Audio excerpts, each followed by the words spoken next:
que l'on se réveille. L'Afrique a besoin de ses enfants, de ses propres étudiants qui vont faire leur propre vin pour délivrer leur propre peuple. Quelqu'un qui a violé votre enfant, il a battu, il a persécuté votre enfant en votre absence. Vous prendrez la même personne en tant que gardien en votre absence de votre même enfant. Il faut être absolument fou pour faire cette folie. Même si la personne s'est repentie, elle est devenue prêtre ou prêtresse ou peu importe, ou frère en Christ. Vous ne laisserez pas votre enfant entre les mains de la même personne qui a abusé d'elle, la même personne qui a persécuté votre enfant pendant votre absence. Qu'est-ce qui a changé aujourd'hui? Le français? Les amis, encore une fois,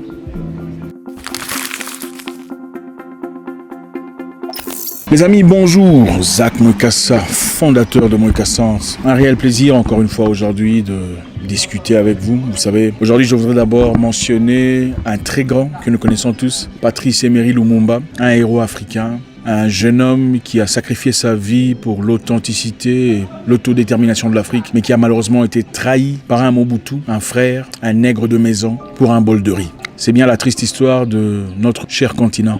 Il n'y a pas que Lumumba, beaucoup ont connu les mêmes vices, les mêmes difficultés, les mêmes problèmes. Thomas Sankara et beaucoup, et j'en passe. Pendant qu'il y en a qui se battent pour l'autodétermination de l'Afrique, malheureusement il y a toujours un monsieur quelque part qui lutte aussi pour ses intérêts personnels. Vous savez les amis, c'est bien triste de réaliser que chaque noir qui trahit l'Afrique ou son peuple l'a fait pour une raison principale, l'argent. Chaque noir qui a trahi le continent l'a fait pour une raison, l'argent.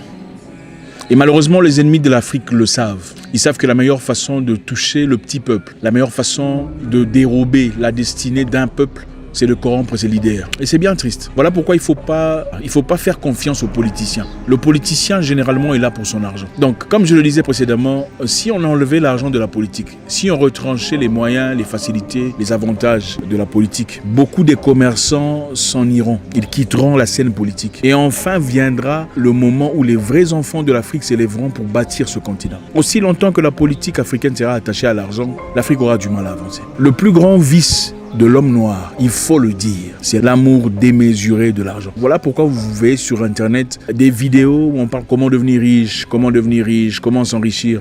La vie ne tourne pas seulement autour de la richesse. La vraie richesse est intérieure. La vraie richesse, c'est l'accomplissement de toute une nation. Vous n'êtes pas là seulement pour vous-même. Vous êtes là pour accompagner votre nation vers sa destinée. C'est aussi ça la raison de votre présence. Un réel plaisir les amis. Aujourd'hui, on va parler d'un sujet très intéressant. Vous savez, nous traversons un moment compliqué de la vie et il est essentiel que l'on discute, que l'on parle, qu'on échange. Je ne suis pas là pour vous apprendre comment vivre. Ce n'est pas l'objectif. Nous sommes là en fraternité. Et comme je le dis très souvent, on ne peut pas savoir où on va si on ne sait pas d'où on vient. Pour savoir souvent où on va, il faut regarder en arrière pour comprendre l'histoire. L'histoire ne ment jamais. L'histoire dit toujours la vérité. Vous savez, en 1936, aux États-Unis, à Tuskegee. J'essaierai de parler de manière très subtile, vous savez, sinon on sera machin. En 1936, ces personnes que vous connaissez sont venues vers 10 ans qui avaient épi de 6 filles. Donc ces personnes que vous connaissez, qui ont fait beaucoup de mal sur Terre, en Inde, en Asie, aux États-Unis, avec les Amérindiens en Afrique, sont partis aux États-Unis à Tuskegee, 10 ans à ceux qui nous ressemblent, qui avaient épi de 6 filles complétées. Et pour ça, il fallait trouver un moyen de prévenir le peuple. J'essaie d'éviter ces mots-là. Un moyen de prévenir, c'est-à-dire un moyen de se protéger contre cet épi de 6 filles. Voilà. Donc pour ça, on a invité beaucoup de ceux qui nous ressemblent. On a ciblé la majorité des gens qui étaient pauvres, évidemment des gens qui étaient dans des difficultés économiques. On leur a offert des faveurs, c'est-à-dire vous aurez de l'argent, vous aurez de la bouffe, vous aurez des facilités, vous aurez des assurances médicales, vous aurez même une assurance décès. Moyennant que vous acceptiez de prendre cette histoire qu'on va vous donner pour vous protéger de l'épi de 6 filles. Voilà, on a compris, j'espère qu'on est à la même page. En 1936, pendant ce temps, plusieurs années sont passées. En 1947, on avait déjà trouvé un médicament contre l'épi de 6 filles, c'est-à-dire pénicilline. Ça fonctionne contre la syphilis. Mais depuis 1947 jusqu'à 1978, on n'avait pas donné de traitement à ces personnes qui nous ressemblent contre cette histoire. Je répète pour ceux qui n'ont pas bien compris. En 1936, on est parti chercher des gens qui sont comme vous et moi. Disons, on va vous protéger d'une maladie, on va vous protéger de cette histoire qui se présente. C'est une épidémie de syphilis dans votre communauté. On va vous pour vous protéger. Comme ça, votre corps sera en mesure de se protéger contre cette histoire. Mais en réalité, qu'est-ce qui s'est passé? Au lieu de protéger ces personnes de cette histoire, ils ont été de cette histoire. Ils ont en effet été introduits cette histoire dans leur système. Pendant 40 ans, ils n'ont reçu aucun traitement. Et toutes les personnes qui suspectaient cet événement étaient labellées conspi, c'est-à-dire étaient labellées fous. On disait qu'ils étaient fous de penser une chose aussi absurde. En 1976 ou 76, les preuves étaient évidentes. On pouvait clairement voir qu'il y avait quelque chose qui n'allait pas dans cette communauté. Et on a continué à se taire. Ça ne sera qu'en 1994 que Bill Clinton dira ouvertement « Nous sommes désolés d'avoir fait cette expérience dans votre communauté. Nous demandons pardon. » Vous pouvez voir ça sur Internet. Donc depuis 1936, on a placé cette histoire dans les corps de ceux qui nous ressemblent, à Tuskegee. Vous pouvez aller vérifier. On a menti à la population disant que c'était une façon de protéger ces gens contre la syphilis. Mais en réalité, c'était cette syphilis qu'on donnait aux gens dans leur communauté. Ils ont vécu avec ça pendant plus de 40 ans. Pendant qu'en 1947, on avait déjà découvert un traitement efficace contre la syphilis. Ils n'ont pas reçu ces traitements. L'objectif était lequel? On voulait observer comment ils mouraient. Comment est-ce que ça aboutissait à sa finalité. Ils voulaient voir comment est-ce que ça, sur le plan scientifique, comment est-ce que le corps se détruit jusqu'à ce qu'on meure. Donc on s'est servi de ceux qui nous ressemblent pour leurs études scientifiques. Ça ne sera que des années plus tard qu'on s'excusera ouvertement, qu'on reconnaîtra ce qui s'était passé. Parce qu'avant cela, on traitait tout le monde de fou qui osait poser des questions sur cette histoire. Comme on le voit aujourd'hui. Les amis, ne soyons pas endormis. Le Créateur a placé en chacun de nous un cerveau. Un cerveau pour réfléchir librement. Même lui-même, le Créateur, pour ceux qui croient en enfer et au paradis, il dit « Je ne vous impose pas de faire ce que moi je veux. Je vous propose de faire le bien. Mais vous, choisissez. » C'est-à-dire, vous avez le libre choix. On ne peut pas nous forcer une certaine façon de réfléchir. Une pensée unique. Ça veut dire qu'il y a quelque chose qui cloche. Moi, je me demande, 60 ans après l'indépendance, après avoir été chicoté, humilié, tabassé, après avoir vécu toutes les difficultés du monde, toute la peine, la douleur, la trahison, les mêmes personnes qui ont perpétré ces choses viennent prétendre vouloir votre bien en vous apportant des choses qui sont bien pour vous.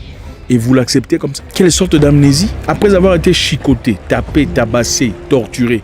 En Afrique du Sud, ça s'est passé jusqu'en 1994, où vous n'aviez pas le droit de prendre de l'eau dans les mêmes fontaines que ces personnes-là. Aujourd'hui, soudainement, ils veulent votre bien. Il y a quelque chose qui ne va pas.